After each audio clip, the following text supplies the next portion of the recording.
et Michel Hatzigeorgiou, si ça vous dit quelque chose, qui est notamment le bassiste qui a été un des derniers à vivre avec Jaco Pastorius, avant que Pastorius ne meure, il est resté une semaine avec lui. Et puis après ça, il y a aussi le bassiste de Tout Stillman, etc. Mais avant tout, Michel est un bassiste extraordinaire. Ils ont donc un groupe ensemble qui s'appelle Akamoun, et comme le dit le nom, Aka, ils ont beaucoup basé leur musique, en tout cas sur une inspiration qui vient des rythmes des Pygmées. Les Pygmées, on les a rencontrés en Centrafrique. On a donc été jusqu'à Bangui, et puis de Bangui avec un guide qui s'appelle Koba. On est allé chez les Pygmées, et Antoine était avec nous. Moi, je ne suis pas du tout un connaisseur de ce genre de rythme, de rythmique, etc., mais Fabrizio, Antoine, en tout cas, ont beaucoup travaillé là-dessus, donc ce sera l'occasion d'en parler. Antoine est aussi un poète, il écrit beaucoup de poésie, de poèmes, très beaux poèmes. J'aime beaucoup aussi Antoine pour la poésie de tous les titres de ses pièces. Je pense à, par exemple, La queue du lézard, je trouve que c'est très beau, ou Chanson pour Marianne, il y a toujours des titres comme ça, avec les arbres aussi, je sais plus, donc c'est au beau piano. Le roi des arts. Le roi des arts, etc. Et donc déjà, le titre en soi est une ouverture vers une écoute. Voilà, alors je vais passer la parole. Moi, je vais commencer par une question, en fait, parce que je ne suis pas très au fait du conservatoire et tout ça. Qu'est-ce qui vous intéresse ici, en fait? C'est pour plutôt l'aspect de la composition ou ça n'a pas d'importance, ou c'est la musique? Rencontrer des gens. Il y a d'une part des compositeurs, des gens qui sont dans les cours de composition, et des étudiants en formation musicale, donc des futurs professeurs de solfège. C'est exact. En tout cas, toi aussi? Écriture. Écriture, alors ici. Et si j'ai bien compris, je dois présenter un peu mon travail. Oui. C'est ça. Bon, alors, moi, j'ai commencé. Je joue de la clarinette depuis très très très longtemps. Et puis, je compose aussi. J'ai commencé en faisant les deux en même temps. J'ai fait diverses.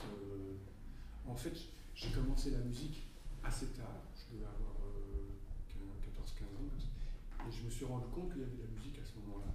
Alors, j'ai pris un instrument qui traînait chez moi, qui était une clarinette. Et puis, j'étais à la découverte de ce monde de musiciens. Et tout mon parcours a été toujours une découverte de comment les gens fonctionnaient. Et alors, une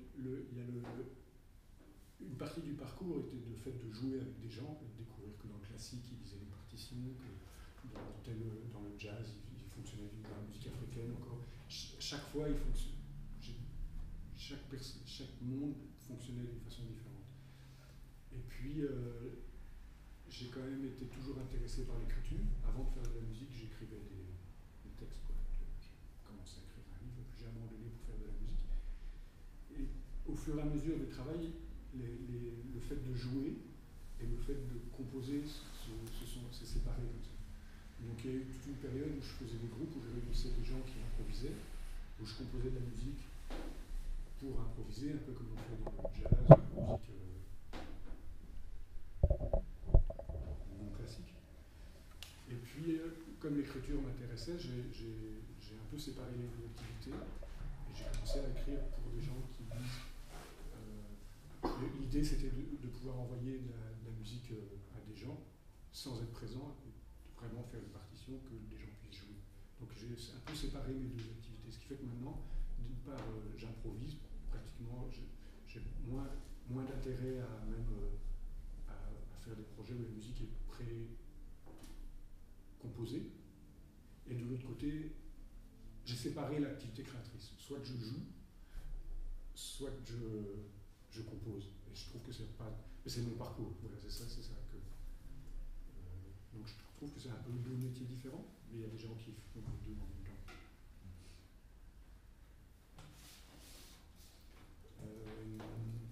Tu as grandi en France, à Reims, d'accord.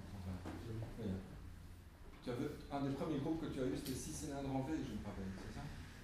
C'est un beau titre aussi, 6 cylindres en V. J'ai joué dans des fanfares, des groupes de rock avec des gens qui improvisent, dans des orchestres classiques.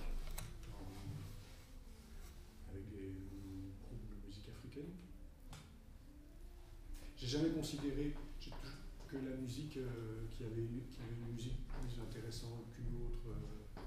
J'ai toujours rencontré des gens qui faisaient de la musique et essayé de faire quelque chose avec, puisque avant ça, je n'avais pas compris qu'il y avait de la musique. Quand j'ai commencé à faire de la musique, j'ai dit, ah, il y a des gens qui font de la musique, c'est pas juste quelque chose qui est bien.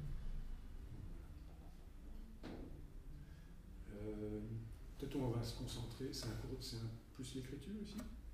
Non, sur l'écriture et la formation musicale. Donc,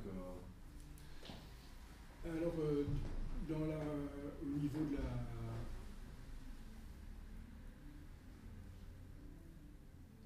de l'écriture, quand je suis compositeur,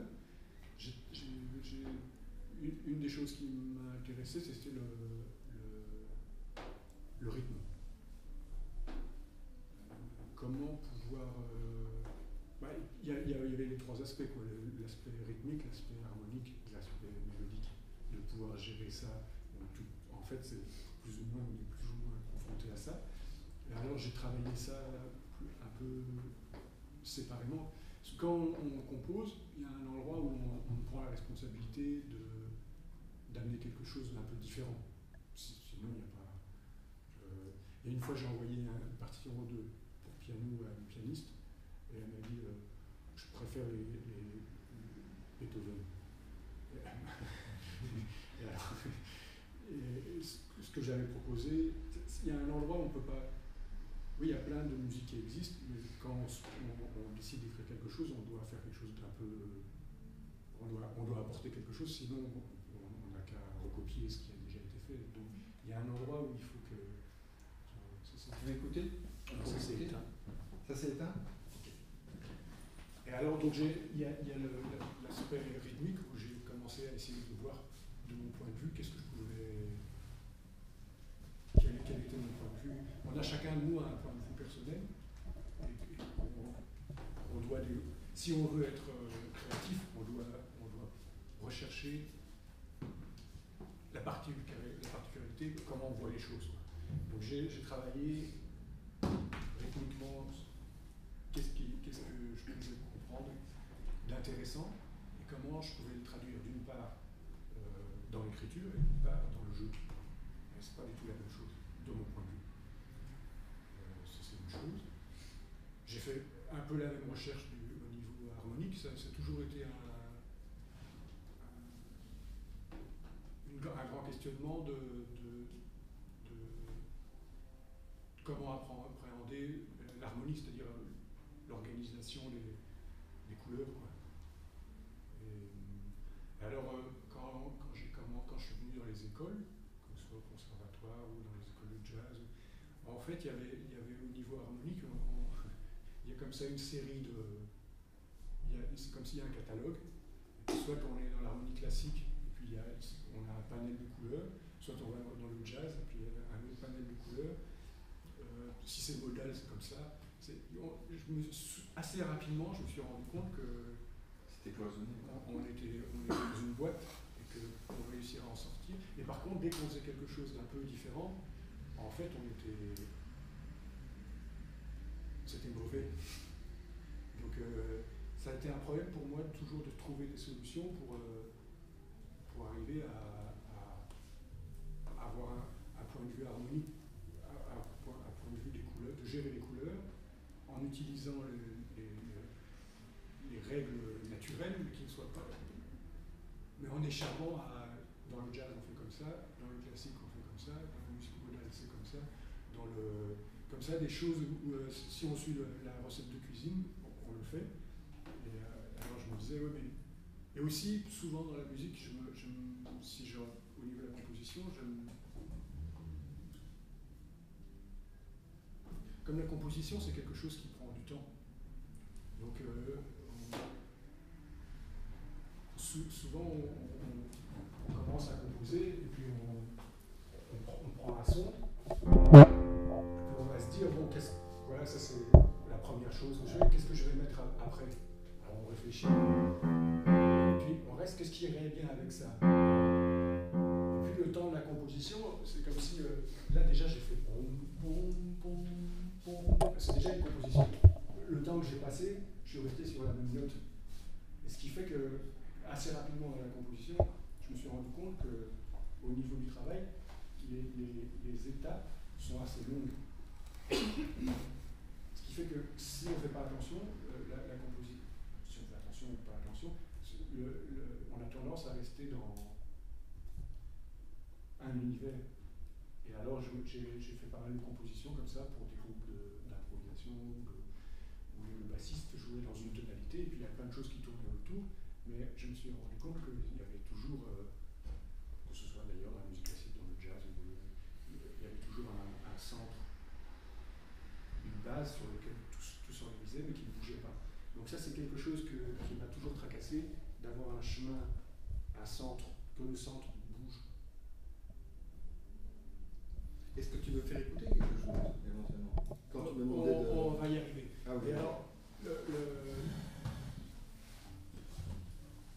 une des choses que j'ai,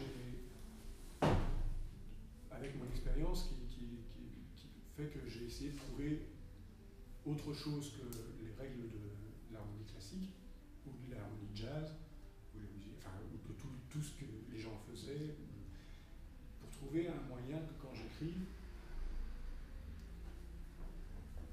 j'ai une architecture qui me permette que ce soit pas plat, et qu'il se passe des choses, et puis on passe à la quinte, puis on va à la carte, mais que tout ça, que la quinte et la carte, c'est toujours tourné autour d'un centre, et que la composition, il y a toujours cette chose, mais que le centre qui guide la composition, ça bouge, qu'il y a un modèle bougé. Et alors, parallèlement, je me suis rendu compte que quand je jouais tout seul devant des gens, quand je jouais ça, ou ça,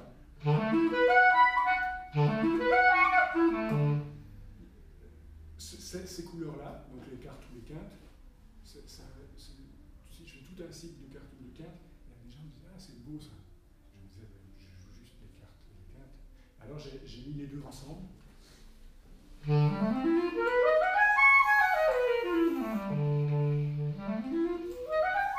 Et en fait, ça fait une gamme qui est presque sur de...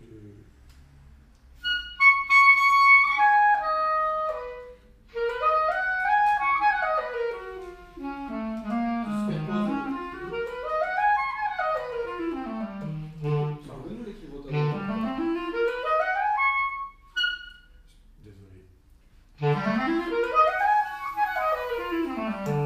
Et en fait, je suis arrivé sur une gamme sur 2 octaves de 11 notes. Tu pourrais nous décrire? Et alors j'étais super content parce que j'ai inventé une gamme. Et alors, on va faire comme ça. Et alors, ça commence sur Do, c'est pas facile.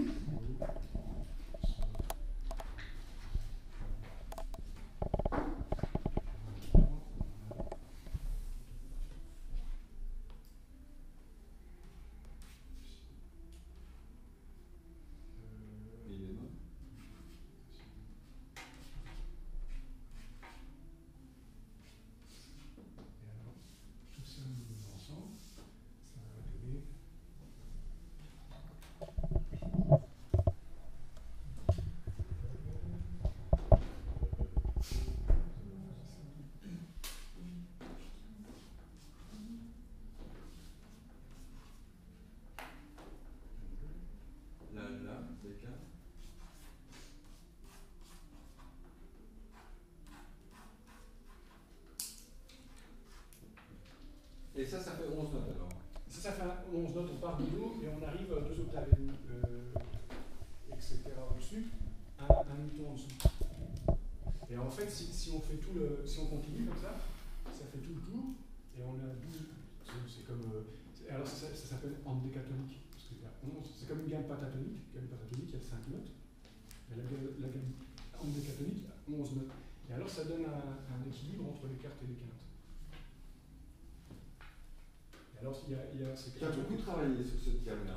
J'ai toute la dernière musique que j'ai eue. Et basée là-dessus, ça j'utilise. Alors, pardon oui, tu as écrit, ça joue beaucoup de pièces sur cette gamme-là. Tout ce que j'ai écrit en musique écrite ces derniers moments. Ces dernières années, maintenant. Plus de 2000, oui. J'ai envie qu'on ait quelque chose après avec ça. Alors, et alors ce qui se passe, c'est que c'est l'ordre, c'est Do, Fa, Si, Mi, La, Ré, Sol, Do, et puis Do, Sol, Ré, La. C'est l'ordre des quintes, l'ordre des cartes, et les deux ensemble. Donc ici, ça c'est les cartes, c'est la même chose que ça. Donc, Do, Fa, Sol, Si, Ré, Ré, La, La, ça c'est des cartes. Ré, Mi, Fa dièse, Si. C'est très bête. Et alors c'est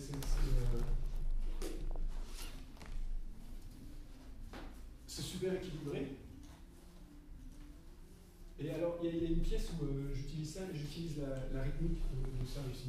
Donc ça fait la carte c'est 5 demi-tons, 5, puis maintenant 2, et puis 3 une tierce mineure, et puis etc. Et alors ça fait une rythmique sur. Et quand tu dis une rythmique, quel rythme, est-ce que tu peux être plus clair? Ici on a une carte. Oui. Donc ça fait. En demi-ton.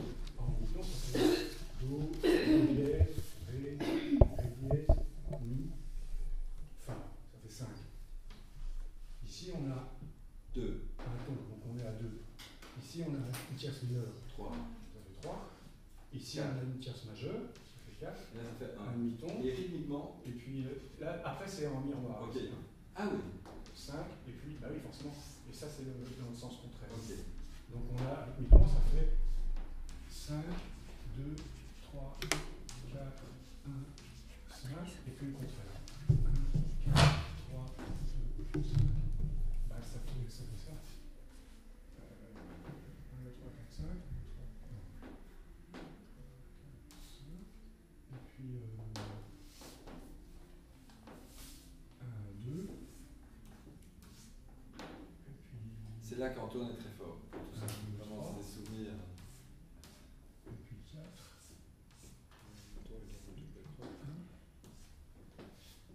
Et puis ça recommence. Et puis 1.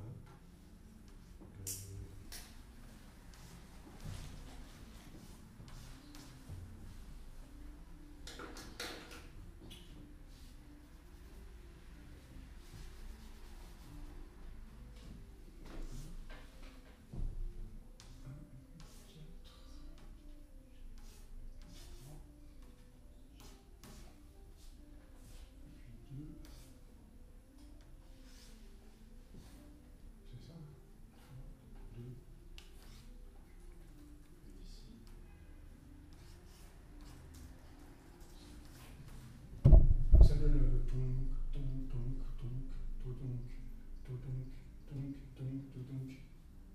rythme, quoi. Qui est la transposition mathématique de la. Ah, ça me fait vraiment plaisir d'expliquer ça parce que là on est vraiment dans le cœur de. Ça va, c'est clair, je sais complètement. J'ai fait des erreurs. Dimitri, Antoine explique. Oui, j'ai compris. T'as tout, oui. Ah oui. Système de 11 notes. Non, en fait, rythmiquement, je suis arrivé à ça parce que je voulais mêler les choses. Mais j'ai fait pas mal de recherches au niveau rythmique. Si je peux t'aider, tu me le dis. Je peux bien écrire. Ah, il y en a peut-être dans la mémoire. Attends. Sinon, je vais t'en chercher évidemment. Peut-être, je crois que j'ai une pièce qui est écrite avec ce système-là. Ok. Et alors, c'est